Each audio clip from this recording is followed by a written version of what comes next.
Hello दोस्तों, कैसे हैं आप सभी लोग। तो बिना देरी करते हुए चलते हैं हम आज की क्लास की तरफ। जैसा कि कल हम लोगों ने उल्कापिंड, पुच्छल तारा, धूमकेतु एवं बहुत सारी चीज़ों की जानकारी हम लोगों ने ग्रहण किया था। आज हम पढ़ेंगे मून। मून, ठीक है। मून मून परिकल्पना, ठीक है, यानी कि चांद का निर्माण कैसे हुआ, ठीक है, यानी कि इसका निर्माण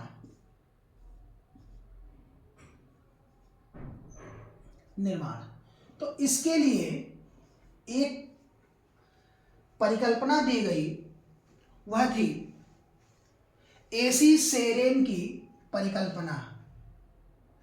एसी रेशन की परिकल्पना। एसी रेशन की परिकल्पना ठीक है। यही सबसे मुख्य माना जाता है, यानी कि अगर हम कहें तो यह मान्यता प्राप्त है। कैसा है? मान्यता प्राप्त, यानी कि यह परिकल्पना कैसी है? मान्यता प्राप्त परिकल्पना है, ठीक है। मान्यता प्राप्त परिकल्पना है। तो इन्होंने कहा कि जब पृथ्वी का निर्माण हो रहा था, क्या हो रहा था? अर्थात पृथ्वी बन रही थी। पृथ्वी का निर्माण, ठीक है, निर्माण जब हो रहा था, उस समय पृथ्वी के चारों ओर, कैसे? इसी पृथ्वी के चारों ओर, यानी कि चारों तरफ छोटे छोटे कण पृथ्वी की परिक्रमा कर रहे थे। यानी कौन पृथ्वी की परिक्रमा कर रहा था? छोटे कण, छोटे कण पृथ्वी की परिक्रमा कर रहे थे, ठीक है, पृथ्वी की परिक्रमा कर रहे थे। यह परिक्रमा करते करते इनकी गति में शिथिलता आई, अर्थात ये क्या हो गए? धीमे हो गए, गति इनकी धीमी हो गई।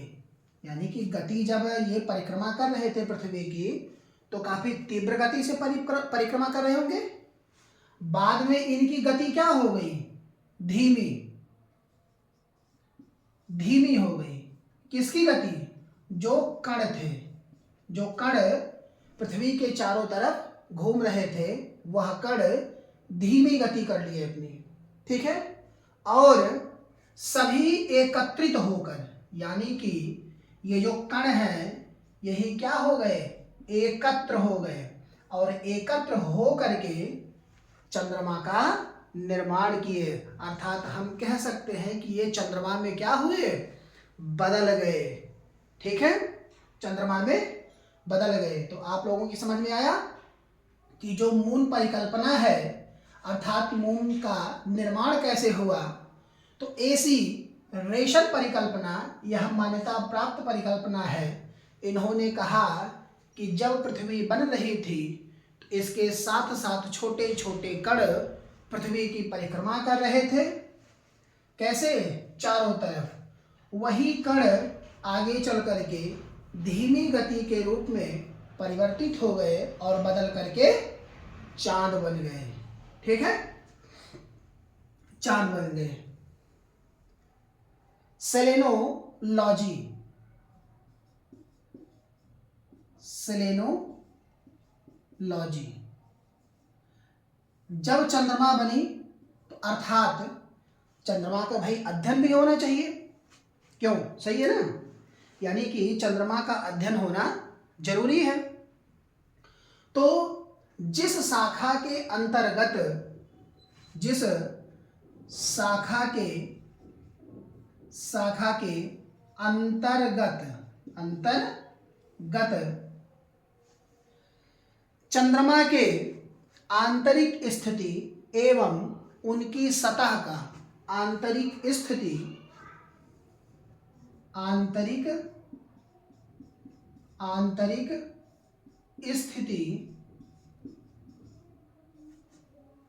तथा सतह का अध्ययन किया जाता है। क्या किया जाता है? अध्ययन किया जाता है, उसे क्या कहते हैं? सेलेनोलॉजी। ठीक है, तो ये समझ में आप सभी को आ रहा है। तो अगर कोई कहे कि सेलेनोलॉजी के अंतर्गत क्या होता है, तो आप कह सकते हैं कि चंद्रमा के आंतरिक स्थिति एवं सतह का अध्ययन इस सेलेनोलॉजी के अंतर्गत किया जाता है। ठीक है। शांत सागर, अब ये क्या है? शांत सागर क्या है? शांत सागर तो चंद्रमा का वह पिछला भाग जो पूर्ण रूप से, कैसे? पूर्ण रूप से अंधकार में या अंधकार पूर्ण हम कह सकते हैं। ठीक है, शांत सागर वह है जो चंद्रमा के पिछले भाग व अंधकार पूर्ण, पिछला भाग व अंधकार पूर्ण, तो हम कह सकते हैं अंधकार पूर्ण पिछला भाग। ठीक है, जैसे अभी हम कहें कि हमारा सूर्य है, वह रोशनी दे रहा है, तो चंद्रमा जिस स्थिति में रहेगी, जैसे कि सूर्य है, सूर्य प्रकाश दे रहा है, ठीक है, और ये हमारी चंद्रमा है, तो चंद्रमा का जो भाग सूर्य के सामने रहेगा, प्रकाश वहीं तो जाएगा, बाकी पीछे का भाग इसका क्या होगा? यह अंधकारमय होगा। तो वही अंधकारमय पिछला भाग शांत सागर कहलाता है। ठीक है, शांत सागर कहलाता है, जो कि यह एक तरल धूल का मैदान है। क्या है? तरल धूल का मैदान इसे कहा जाता है। क्या कहा जाता है? तरल धूल का मैदान। ठीक, तो ये आप सभी के समझ में आ रहा है? ये समझ में आया आप सभी को यहाँ तक किसी को कोई दिक्कत? अगर दिक्कत ना हो तो हम इसके आगे चलते हैं।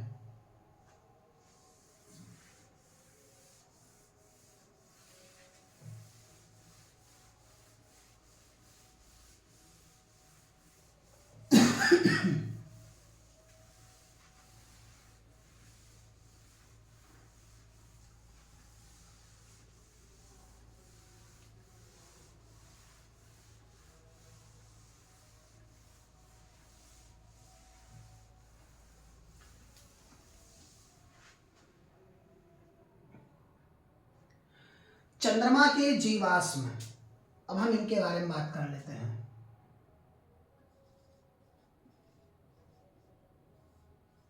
चंद्रमा के जीवाश्म, ठीक है, या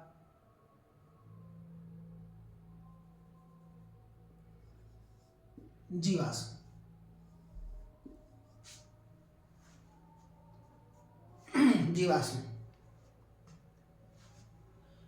जिस प्रकार हमारी पृथ्वी है, यानी कि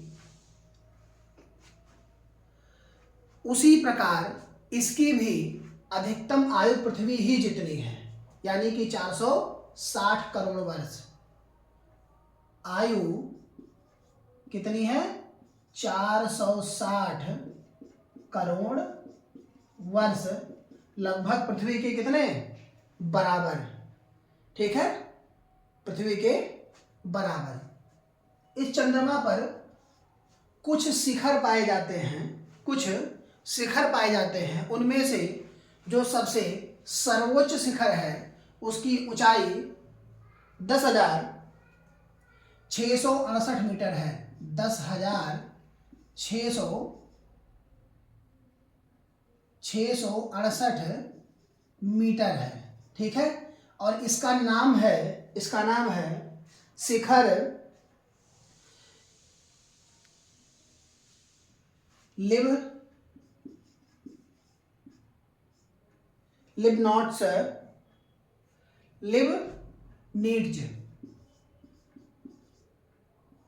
लिबनिट्ज इसका नाम है। लिबनिट्ज पर्वत क्या है? लिबनिट्ज पर्वत। ठीक, जो यह चंद्रमा के दक्षिणी ध्रुव पर स्थित है।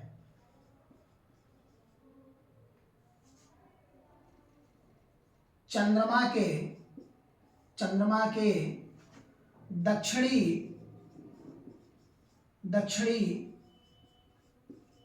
ध्रुव पर स्थित है। चंद्रमा के दक्षिणी ध्रुव पर स्थित है। ठीक है, चंद्रमा के दक्षिणी ध्रुव पर स्थित है। ठीक, तो ये समझ में आ रहा है आप लोगों को? यह पृथ्वी से, अगर हम कहें कि पृथ्वी से चंद्रमा का कितना भाग दिखता है, तो पृथ्वी से मात्र 59% भाग ही दिखता है।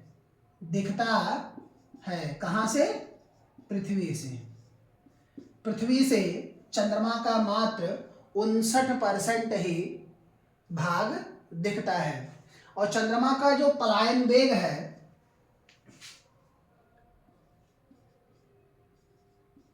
चंद्रमा का पलायन वेग वह है 2.38 किलोमीटर पर सेकंड। 2.38 किलोमीटर पर सेकंड यह चंद्रमा का पलायन वेग है। जब चंद्रमा पे सुबह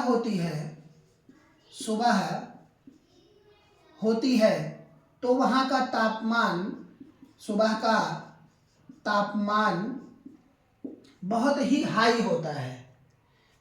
214 डिग्री सेंटीग्रेड, 214 डिग्री सेंटीग्रेड। तथा रात्रि का तापमान माइनस 248 डिग्री सेंटीग्रेड होता है। रात्रि का तापमान किसका?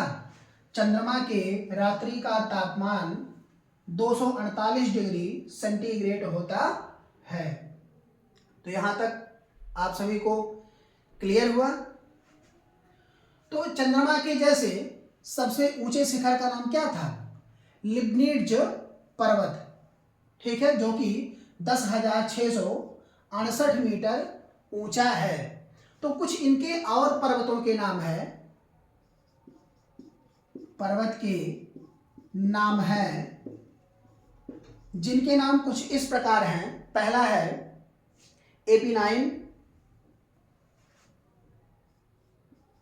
AP9, दूसरा है कार्पेथियन,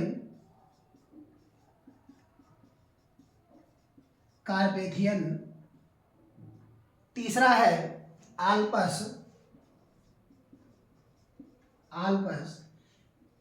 ETC, ये अन्य सभी पर्वत हैं जो चंद्रमा पर पाए जाते हैं, चंद्रमा पर पाए जाते हैं।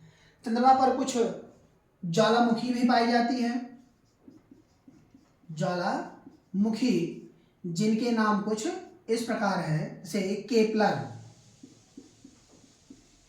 केपलर, कॉपरनिकस, कॉपरनिकस तथा क्लेवियस,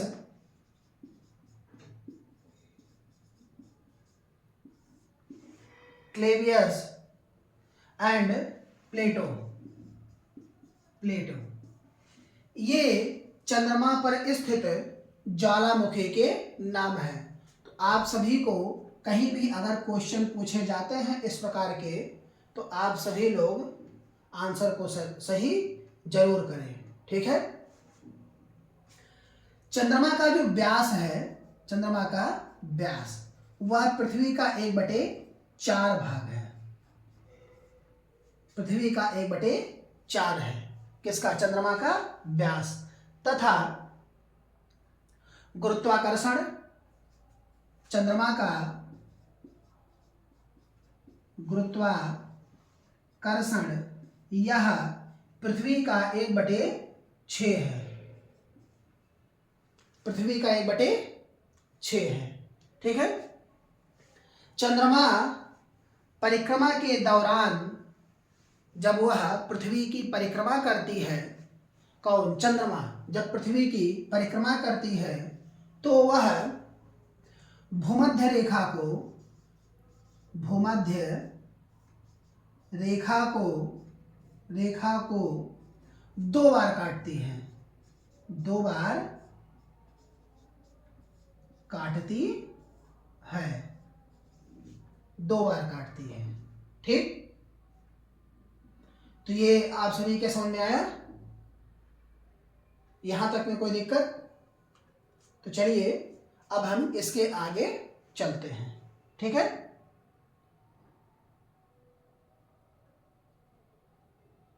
अब हम लोग इसके आगे चलते हैं।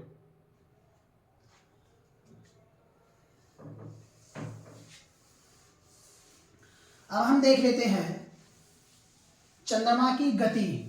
तो चंद्रमा की 2 गतियां हैं, परिक्रमण गति तथा परिभ्रमण गति। तो दोनों गति को हम देख लेते हैं, ठीक है।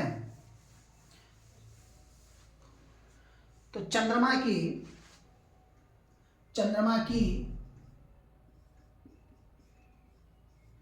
परिभ्रमण गति तथा परिक्रमण गति, ठीक है। परिभ्रमण गति तथा परिक्रमण गति।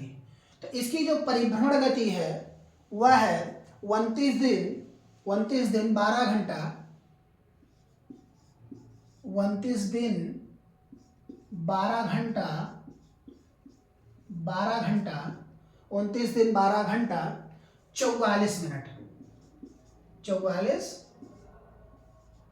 मिनट, ठीक है। अब यहां अगर मुझे चंद्रमास निकालना हो, चंद्रमास, तो एक चंद्रमास कितने का होता है? यानी कि 12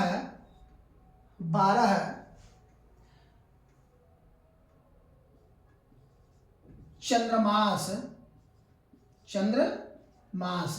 जब होते हैं तो वह एक चंद्र वर्ष बनता है, चंद्र वर्ष बनता है। यानी कि 12 चंद्रमास कितने होते हैं? 12, और इन 12 चंद्रमासों को मिला करके एक चंद्र वर्ष बनता है, ठीक है। अब परिक्रमण गति हम देख लेते हैं। परिक्रमण गति, जो इसकी परिक्रमण गति है, अर्थात जिस गति से यह पृथ्वी की परिक्रमा करती है, वह है 27 दिन 7 घंटे 43 मिनट 15 सेकंड। 27 दिन 7 घंटा 43 मिनट और 15 सेकेंड। ठीक है, 27 दिन 7 घंटा 43 मिनट 15 सेकंड। ठीक है, अब हम चंद्र दिवस की बात करते हैं। चंद्र दिवस, ठीक है, तो यह चंद्र दिवस 24 घंटा 50 मिनट में होता है। चंद्र दिवस कितने में होता है? 24 घंटा 50 मिनट। 24 घंटा 50 मिनट चंद्र दिवस होता है, यानी कि एक चंद्र दिवस।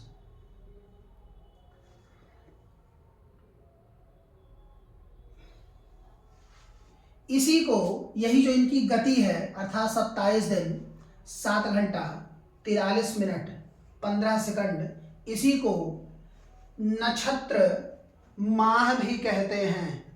क्या कहते हैं? नक्षत्र माह। नक्षत्र माह कहते हैं। ठीक है, इसी को ही हम क्या कहते हैं? नक्षत्र माह।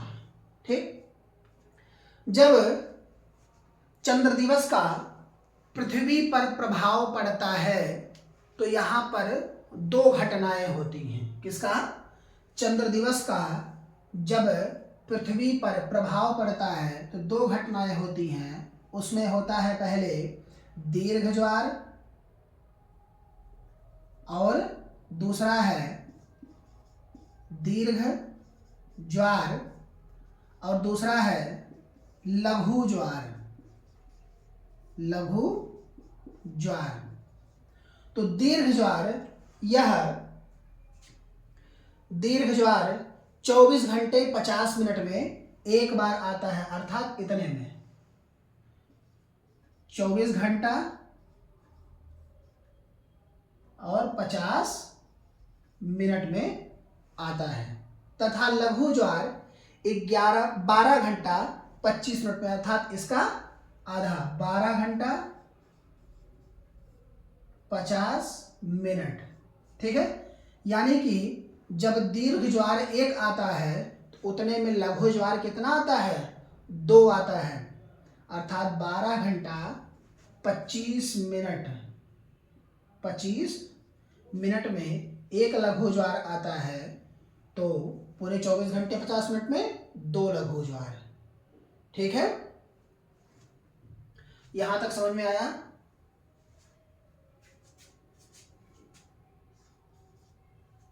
इसके अंतर्गत इनमें 2 क्रियाएं होती हैं। इनमें 2 क्रियाएं होती हैं उस समय जब पृथ्वी चंद्रमा के नजदीक होता है तथा चंद्रमा से दूर होता है। ठीक है, एक कंडीशन में, यानी कि एक होता है अपभू तथा दूसरा है उपभू। ये 2 क्रियाएं होती हैं पृथ्वी एवं चंद्रमा के बीच। ठीक है, तो अपभू में जब चंद्रमा पृथ्वी से दूर होती है, यानी चंद्रमा पृथ्वी से दूर होती है, वो भी कितने दूर होती है? तो अधिकतम जो इसकी दूरी होती है वह 4,06,699 4,06,699 किलोमीटर। 99 किलोमीटर। और जब यह चंद्रमा पृथ्वी के नजदीक होती है, चंद्रमा पृथ्वी के नजदीक होती है तो इसकी अधिकतम दूरी कितनी होती है उस समय? वह होती है 3,56,399।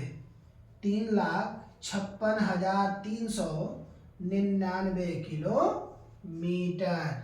ठीक है, जिसे हम अधिकतम दूरी को अपभू और न्यूनतम दूरी को उपभू के नाम से जानते हैं। इसी क्रम में युवती एवं वियुति भी बनते हैं।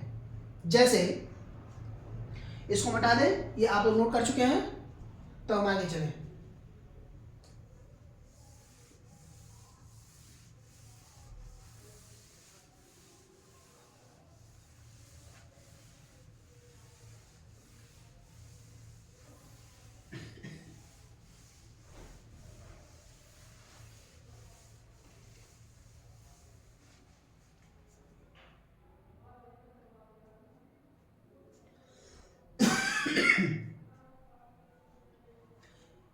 ये हमारा कौन है? सूर्य। ये है सूर्य, ठीक है।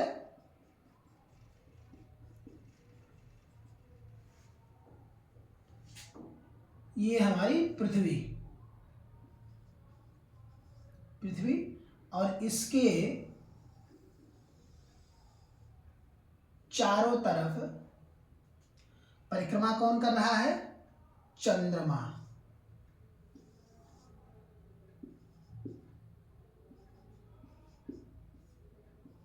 चंद्रमा, ठीक है, चंद्रमा। तो ये वो स्थिति है, ये वो स्थिति है जहां पर युवती एवं वियुति की स्थिति बनती है, ठीक है। वियुति युति की स्थिति बनती है, स्थिति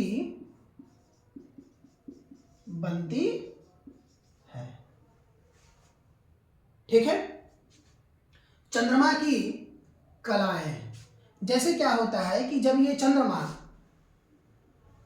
इसके ठीक ऐसे आगे पीछे होती रहती है, तो अब क्या होगा कि जैसे सूर्य का प्रकाश अभी कहां जा रहा है, मान लो पृथ्वी पर हुआ, चंद्रमा यहां अभी नहीं है, तो चंद्रमा यहां है, तो अभी क्या हो रहा, प्रकाश नहीं पड़ रहा है। लेकिन जब यह इधर होगा तब तो सूर्य का प्रकाश चंद्रमा पर पड़ना प्रारंभ हो जाएगा। किस तरफ? आगे की तरफ, तो उतना भाग दिखना प्रारंभ हो जाएगा। जैसे जब हम चंद्रमा की कलाओं को देखते हैं तो इसी प्रकार हम ज्ञात करते हैं, ठीक है, कि जब ये ऊपर की तरफ होगा तो इसके अग्रभाग पे प्रकाश पड़ेगा, और जब यहाँ पीछे की तरफ होगा इधर, तो इसके पश्च भाग पर सूर्य का प्रकाश पड़ेगा। अर्थात ये परिक्रमा ऐसे ही तो कर रहा है, पूर्व से पश्चिम, सॉरी पश्चिम से पूर्व परिक्रमा कर रहा है, तो इसी तरह से, ठीक है। तो जब हम देखते हैं तो ये यहां आया, अब धीरे धीरे इसका प्रकाश क्या होगा, पड़ना चालू हो जाएगा, पड़ना चालू हो जाएगा। तो इसकी कलाएं जब यहां रहेगा थोड़ा सा पड़ेगा, फिर और ऊपर गया और थोड़ा सा पड़ा, फिर और ऊपर और थोड़ा सा, फिर और ऊपर और थोड़ा सा, और उसी तरह इधर से जब आते हैं तो पहले पूर्ण पड़ेगा, फिर थोड़ा कम, फिर थोड़ा कम, फिर थोड़ा कम, फिर थोड़ा कम, अंत में आते आते क्या हो जाता है, चंद्रमा विलुप्त हो जाती है। उसका फिर वही क्रिया प्रारंभ कर देती है, ठीक है। तो ये तो हम देख लेते हैं चंद्रमा की कलाएं।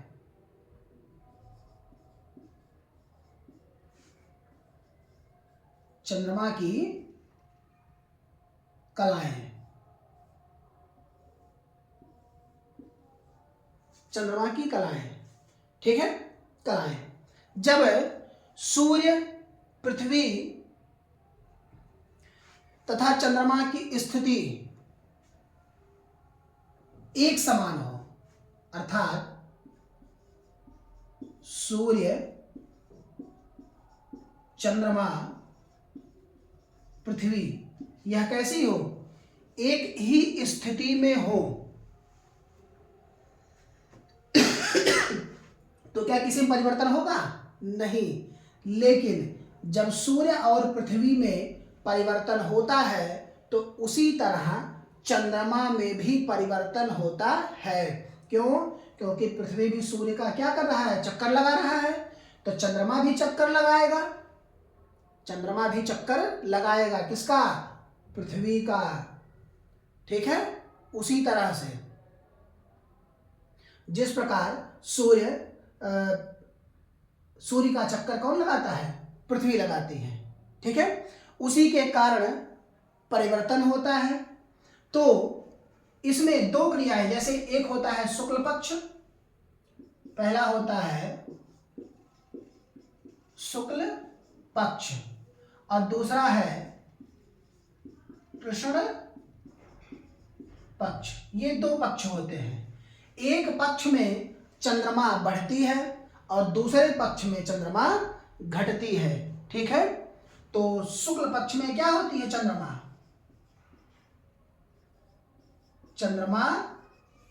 बढ़ती है और कृष्ण पक्ष में चंद्रमा घटती है, चंद्रमा घटती है। ठीक, तो ये चीजें आपके समझ में आई?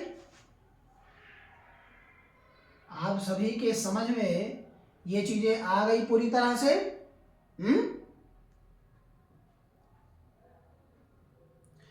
तो जब सूर्य चंद्रमा के बीच पृथ्वी आ जाए, सूर्य चंद्रमा के बीच कौन आता है? पृथ्वी आ जाए, तब उसे अमावस्या कहते हैं। अमावस्या। और यह स्थिति हर अमावस्या को होती है। कब होती है? हर अमावस्या को। ठीक है, अमावस्या के 11.25 दिन बाद के चंद्रमा को अर्धचंद्र कहते हैं। ठीक है, इतने दिन के बाद के चंद्रमा को, कितने? अमावस्या के 11.25 दिन बाद के चंद्रमा को क्या कहते हैं? अर्ध चंद्र कहते हैं। क्या कहते हैं? अर्ध चंद्र कहते हैं। ठीक है, अर्धचंद्र कहते हैं। तो ये आप लोगों की समझ में आ रहा है? कोई दिक्कत? तथा 14.75 दिन के बाद के चंद्रमा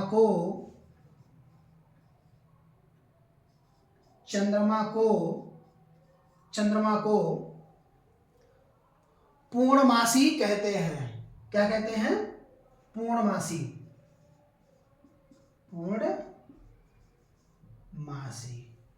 ठीक है, तो ये आप सभी को क्लियर हुआ? जैसे चंद्र ग्रहण और सूर्य ग्रहण दो घटनाएं होती हैं। ठीक है, तो ये आप सभी के समझ में आ गया? इसको मिटा करके हम चंद्र ग्रहण और सूर्य ग्रहण पर बात करते हैं। ठीक है, चलिए।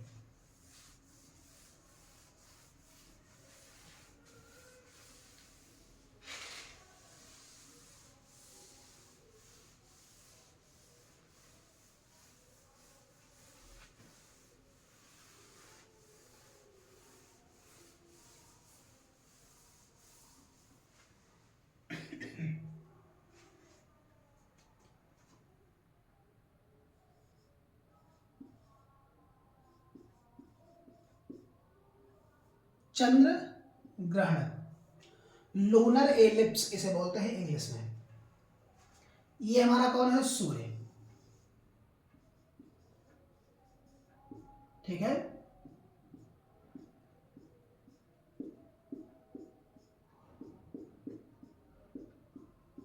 सूर्य। यहां हमारी पृथ्वी है। ये हमारी क्या है? पृथ्वी। ठीक है, अब पृथ्वी के ठीक पीछे यहां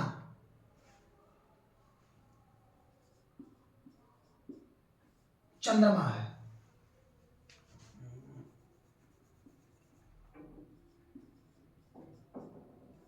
कौन है? चंद्रमा। ठीक है, तो जब यहां से सूर्य का प्रकाश निकलेगा, यहां से सूर्य का प्रकाश निकलेगा, तो यह पृथ्वी पर ही रह जाएगा और चंद्रमा पर सूर्य का प्रकाश नहीं पड़ेगा। चंद्रमा पर सूर्य का प्रकाश नहीं पड़ेगा, और जब चंद्रमा पर सूर्य का प्रकाश नहीं पड़ेगा तो जैसा कि हम जानते हैं कि सूर्य के ही प्रकाश से चंद्रमा प्रकाशमान होती है। ठीक है, तो ऐसी अवस्था को हम क्या कहते हैं? चंद्र ग्रहण कहते हैं। ठीक है, लेकिन चंद्र ग्रहण हर पूर्णमासी को नहीं होती। क्यों? क्योंकि चंद्रमा की स्थितियां क्या होती हैं? बार बार बदलती रहती हैं। ठीक है, हर अमावस्या को नहीं होती। ठीक है, इस वजह से क्या होती है? बदलती रहती है। अब हम सूर्य ग्रहण देख लेते हैं। सूर्य ग्रहण, सोलर एलिप्स, ये हमारा क्या है? सूर्य। ठीक है,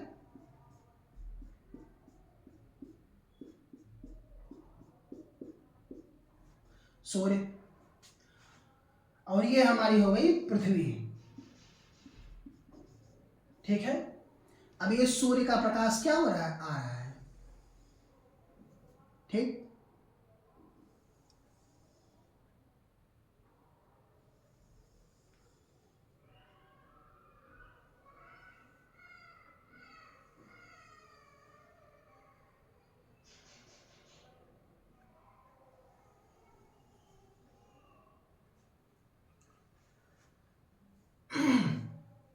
जब यहां सूर्य तथा पृथ्वी के बीच चंद्रमा आ जाए, कौन आ जाए? चंद्रमा।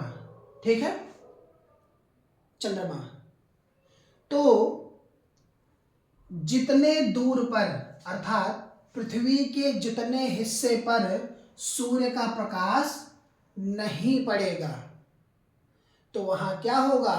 सूर्य ग्रहण होगा।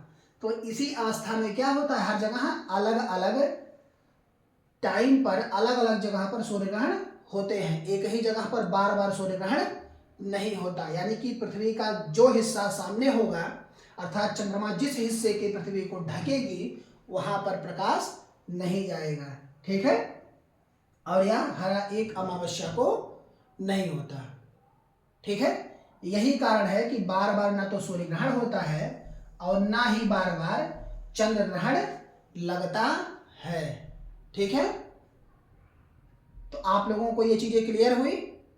यहां कोई दिक्कत? अगर कोई दिक्कत हो तो आप सभी लोग पूछ सकते हैं। ठीक है, तो आज की क्लास में इतना ही।